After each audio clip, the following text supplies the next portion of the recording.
I suggest stop speculating so much about COVID and your future and start doubting it, because now we have a story that redefines life, living and motivation. Please listen to this one.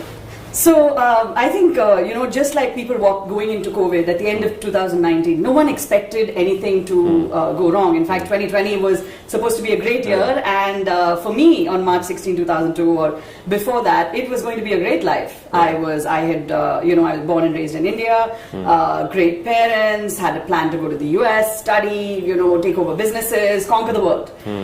Definitely did not anticipate anything like what came at me on that particular day. So, I was preparing to go to the US, and my mom wanted to go to Bangalore.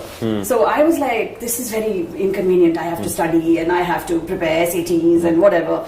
And all of that was happening at that time. And she was like, no, let's take a break. Let's go to Bangalore and see your grandma, who was alive at that time and was in Bangalore. So my mom and her colleague and myself and our driver decided to take a trip, and she woke me up at 5 in the morning. I'm not a morning person, and even after all of those years, I'm still not a morning person. But you weren't driving? I was not driving. I was not driving. A lot of people ask me that question. No, I was not. So this was, and I was walking into celebrating my 18th birthday that year. So it was a good time in life, just like 2019. I'm sure was for a lot of people. So that day, the highway had been newly built.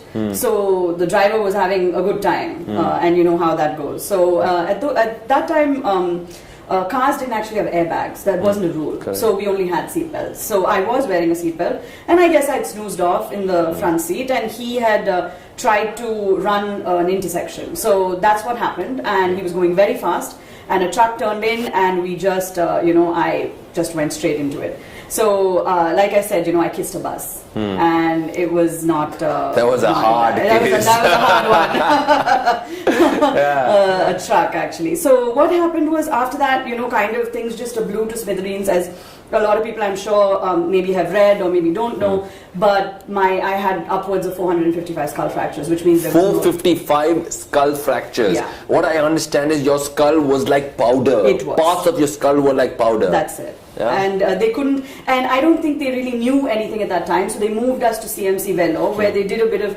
stitching. And I'll tell you what the first 40 days or so looked like. My dad, who was overseas, had been brought back from wherever he was, and come to CMC Vellore to discover that my mother was in the back and also hurt. So both the women in his life were, kind of out of commission, and I was bordering. Most people thought it was over for me that day, because I couldn't see. I was actually completely blind, and they had just kept me there to kind of just exist, because they didn't know what to do, how to operate.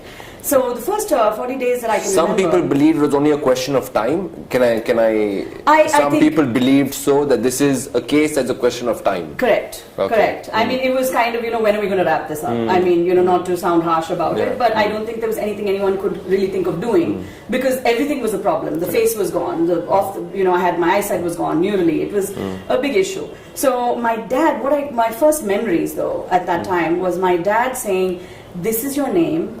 This is the date, this is what has happened, this is where you are," and I would forget the next day.